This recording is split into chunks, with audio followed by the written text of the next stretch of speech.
gelombang COVID-19, ya, peningkatan kasus yang datang secara tiba-tiba di waktu yang akan datang.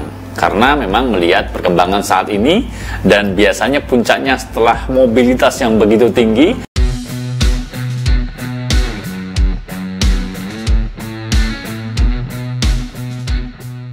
Assalamualaikum warahmatullahi wabarakatuh, sahabat MOC, ketemu dan berjumpa lagi dengan channel yang kita kembangkan di Mas Oji Channel.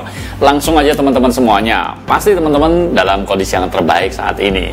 Ini ada sebuah informasi datangnya dari pernyataan seorang Dewan Pakar Ahli Kesehatan Masyarakat Indonesia, Hermawan Saputra, yang memprediksi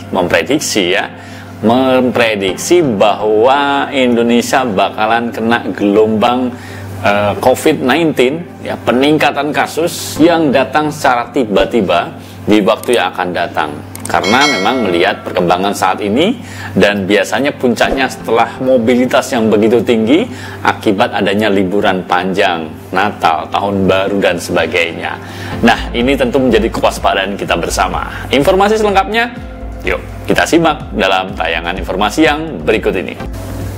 Sahabat MOC, Dewan Pakar Ikatan Ahli Kesehatan Masyarakat Indonesia atau IAKMI, Hermawan Saputra, memprediksi Indonesia berpotensi mengalami ledakan kasus virus COVID-19 yang dapat terjadi secara tiba-tiba di waktu-waktu yang akan datang.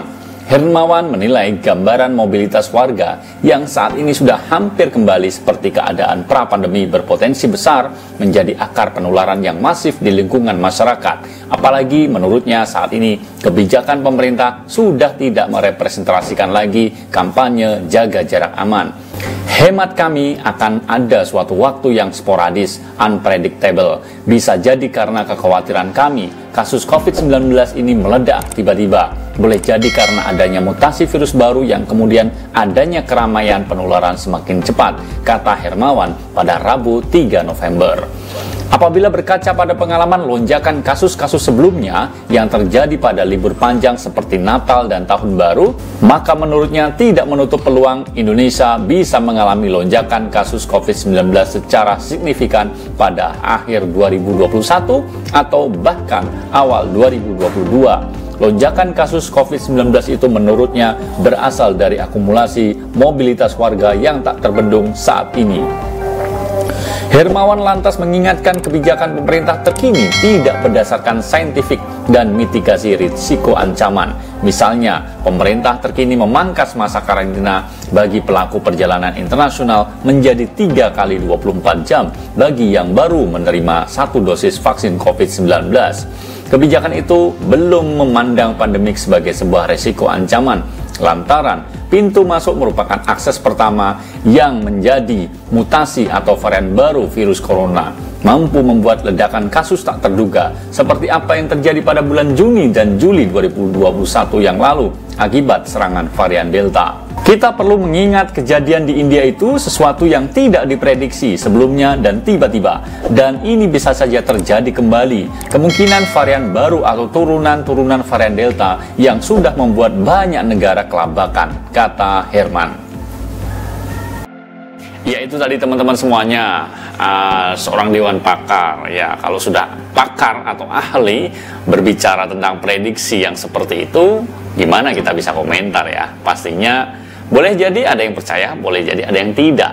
Nah, ini menjadi kewaspadaan bagi kita, bagi yang percaya bahwa adanya gelombang ketiga, peningkatan kasus COVID-19 yang kembali melonjak seperti bulan Juni dan Juli kemarin, bisa terjadi sewaktu-waktu, lebih-lebih ketika melihat kondisi saat ini, penurunan sudah mulai berjalan, sudah mulai banyak aktivitas yang sedikit kendor secara protokol kesehatan. Nah, bagaimana kedepannya? Ya, kita berdoa dan berharap mudah-mudahan kita dalam kondisi yang baik-baik saja, tetap jaga protokol kesehatan. Begitu ya teman-teman semuanya. Mungkin itu aja informasi singkat yang bisa kita sharingkan pada kesempatan kali ini. Dan apapun pendapat teman-teman, semuanya menjadi hal yang bebas saja. Mau percaya atau tidak bahwa nanti akan ada gejolak gelombang ketiga bagi penyebaran COVID-19, kita tunggu saja. Tetap jaga kesehatan, tetap jaga protokol kesehatan karena pandemi ini belum berakhir. Terima kasih kebersamaannya, terima kasih untuk segala dukungannya. Saya undur diri, saya mohon pamit. Assalamualaikum warahmatullahi wabarakatuh.